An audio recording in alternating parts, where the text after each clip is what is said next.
warahmatullahi wabarakatuh. Selamat pagi semuanya. Apa kabar? Saya harap semuanya dalam keadaan sehat.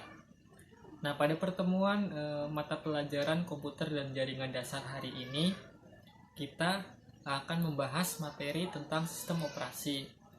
Nah, untuk itu langsung saja ke pembahasan materinya.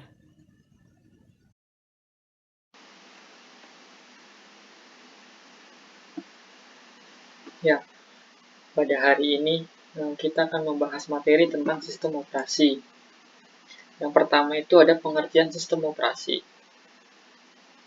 Sistem operasi adalah perangkat lunak sistem yang bertugas untuk melakukan kontrol dan manajemen perangkat keras serta operasi-operasi dasar sistem, termasuk menjalankan perangkat lunak aplikasi seperti program-program pengolah kata, penjelajah web, dan lain-lain.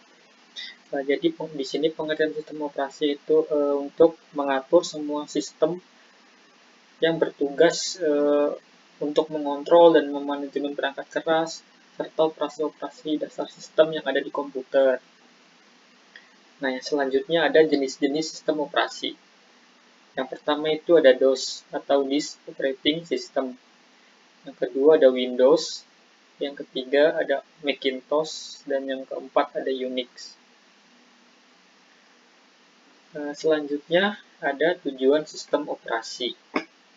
Yang pertama itu sebagai antarmuka antara user dengan hardware. Jadi tujuan yang pertama itu sebagai antarmuka antara user dan hardware. Yang kedua ada pemakaian bersama hardware maupun data antar user. Nah, yang selanjutnya ada pengaturan penjadwalan, baik pemakaian CPU, input-output secara bergantian. Yang keempat, menunjukkan lingkungan di mana seorang user dapat mengeksekusi program-programnya. Yang selanjutnya ada 3 sasaran sistem operasi. Yang pertama itu kenyamanan. Di sini kenyamanan itu untuk membuat user menjadi lebih nyaman. Yang kedua itu efisien. Menjadikan penggunaan sumber daya sistem komputer secara efisien. Yang ketiga, mampu berevolusi, yaitu untuk memudahkan pengembangan, pengujian, dan pengajuan fungsi-fungsi baru tanpa mengganggu layanan yang dijalankan sistem komputer. Nah, selanjutnya, layanan sistem operasi. Apa aja sih yang ada di layanan sistem operasi itu? Yang pertama itu untuk pembuatan program. Nah, di sini untuk pembuatan program sendiri, yaitu sistem operasi menyediakan fasilitas dan layanan untuk membantu para pemrogram untuk menulis program. Nah, yang kedua ada eksekusi program. Nah, di eksekusi program ini berarti instruksi-instruksi dan data-data harus dimuat ke memori utama. Perangkat-perangkat masukan atau keluaran dan berkas harus diinisialisasi, serta sumber daya yang ada harus disiapkan. Nah, semua itu harus ditangani oleh sistem operasi. Yang ketiga, ada pengaksesan input-output device. Artinya, sistem operasi itu harus mengambil alih sejumlah instruksi yang rumit dan sinyal kendali agar pemrogram dapat berpikir sederhana dan perangkat pun dapat beroperasi.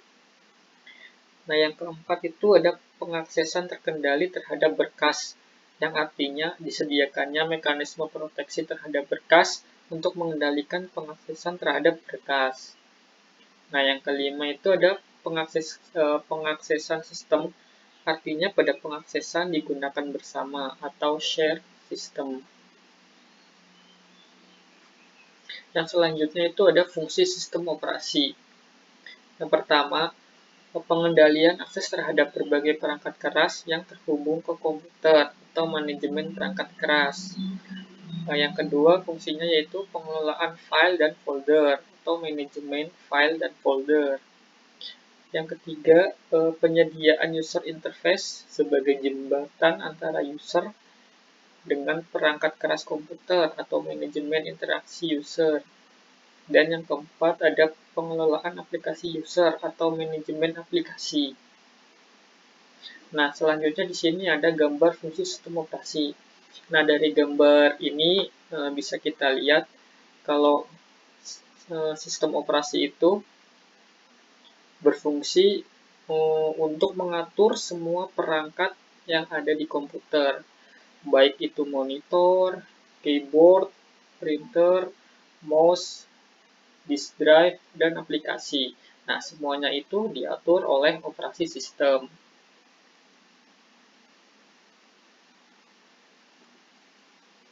Nah, yang selanjutnya, yang pertama itu ada pengendalian perangkat keras. Akses terhadap berbagai perangkat keras yang terhubung pada komputer disediakan oleh sistem operasi melalui suatu aplikasi yang dikenal dengan istilah driver. Setiap driver dibuat untuk mengendalikan satu perangkat keras. Nah, di sini fungsi sistem operasi sendiri yaitu pengendalian perangkat keras, di mana pengendalian perangkat keras itu biasanya terdapat driver untuk mengendalikan perangkat keras tersebut. Yang selanjutnya ada pengelolaan file dan folder.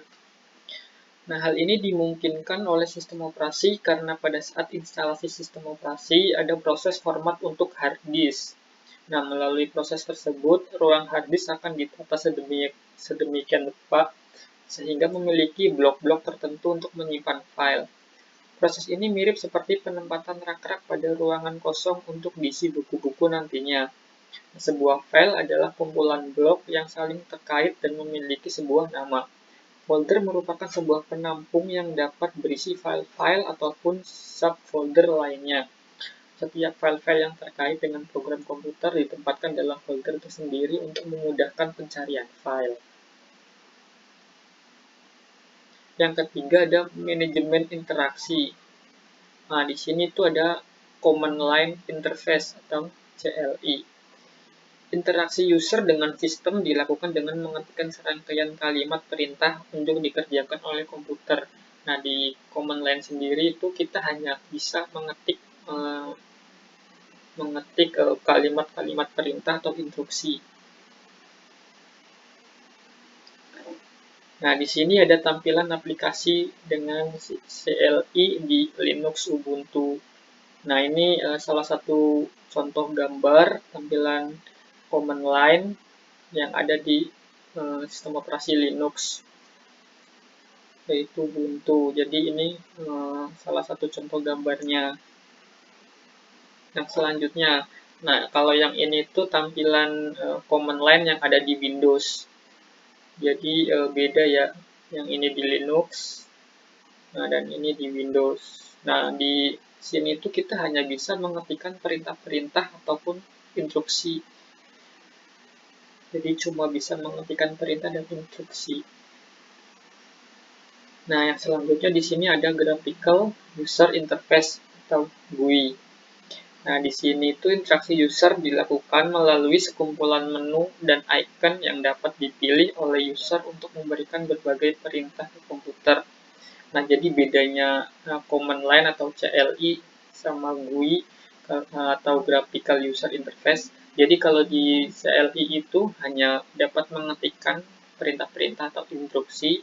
Nah, kalau yang di Graphical User Interface itu di sini itu interaksinya udah melalui sekumpulan gambar menu ataupun gambar-gambar icon yang dapat dipilih oleh user.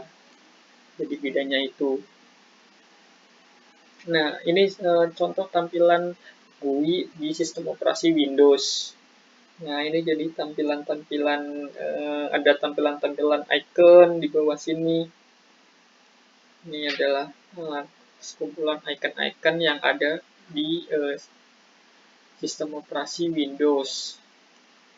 Yang selanjutnya, nah ini tampilan di Linux. Nah, ini adalah icon-icon yang ada di sistem operasi Linux.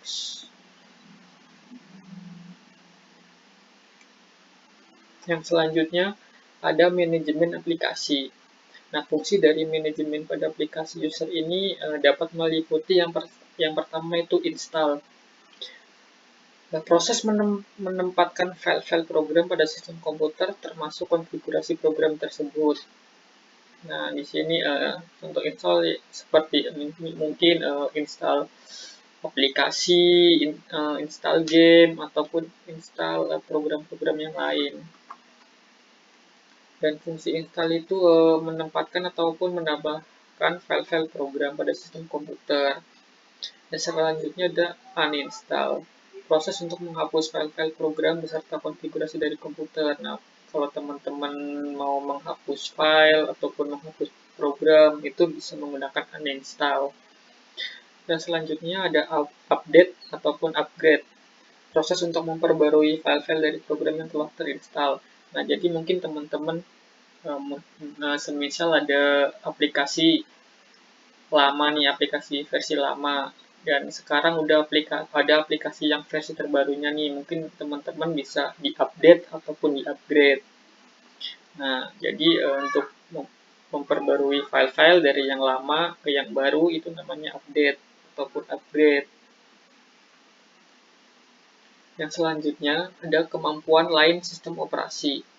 Yang pertama itu multi-user. Multi-user itu adalah dua atau lebih user dapat bekerja sama untuk saling berbagi pakai penggunaan aplikasi dan sumber daya seperti printer pada waktu yang bersamaan. Nah, maksudnya multi-user itu ada dua ataupun lebih user nih. Itu saling berhubungan dan dapat bekerja sama untuk saling berbagi pakai penggunaan aplikasi ataupun sumber daya. Nah, contohnya itu ada berbagi printer, scanner pada waktu yang bersamaan. Nah, selanjutnya ada multitasking. Itu sistem operasi dapat menjalankan lebih dari satu aplikasi user. Nah, di multitasking ini contohnya mungkin teman-teman saat menggunakan laptop bisa membuka Google Chrome, membuka Mozilla, ataupun membuka Word, membuka PowerPoint pada saat yang bersamaan. Nah, itu namanya multitasking. Yang selanjutnya ada multiprocessing. Sistem operasi dapat menggunakan lebih dari satu CPU atau Central Processing Unit. Yang selanjutnya ada multithreading. Setiap program dapat dipecah ke dalam thread-thread untuk kemudian dapat dijalankan secara terpisah atau paralel oleh sistem operasi. Kemampuan ini juga termasuk bagian dari multitasking pada aplikasi. Nah, yang selanjutnya ada sistem operasi 32 bit dan 64 bit. Terdapat dua perbedaan antara sistem operasi 32 bit dan 64 bit. Sistem operasi 32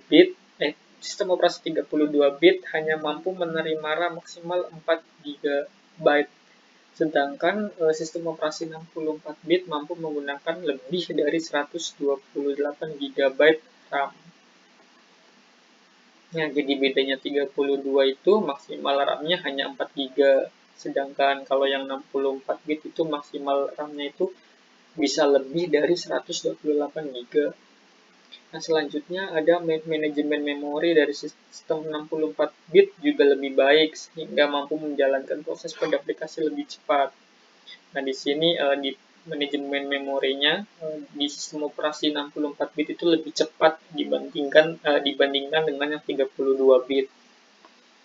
Yang selanjutnya, Windows, Ubuntu, dan OpenSUSE merupakan beberapa contoh sistem operasi yang mendukung arsitektur 32 bit. Jadi di Windows sendiri itu juga ada yang 64 bit dan ada juga yang 32 bit.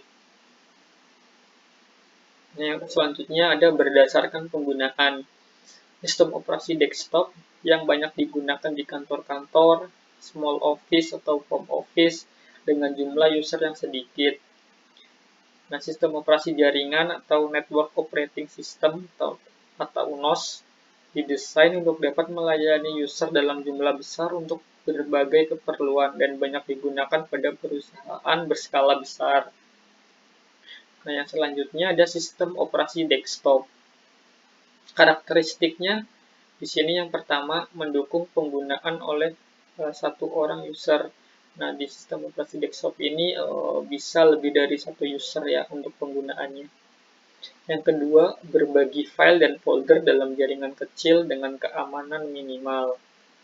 Yang ketiga, saat ini di pasar, sistem operasi desktop yang paling banyak digunakan terbagi ke dalam 3 kelompok besar, yakni Microsoft Windows, Apple, macOS, dan Unix atau Linux. Dan selanjutnya ada sistem operasi jaringan. Karakteristiknya yang pertama itu mendukung penggunaan oleh lebih dari satu user. Yang kedua, menjalankan aplikasi yang mampu digunakan oleh lebih dari satu user. Yang ketiga itu stabil atau robust, di mana kecil kemungkinan untuk terdapat error pada program. Yang keempat ada robustness, adalah istilah untuk menunjukkan kemampuan suatu sistem komputer menangani masalah yang terjadi selama digunakan oleh user. Yang kelima, memiliki tingkat keamanan data yang lebih tinggi dari sistem operasi desktop. Yang selanjutnya ada kode sumber atau source code.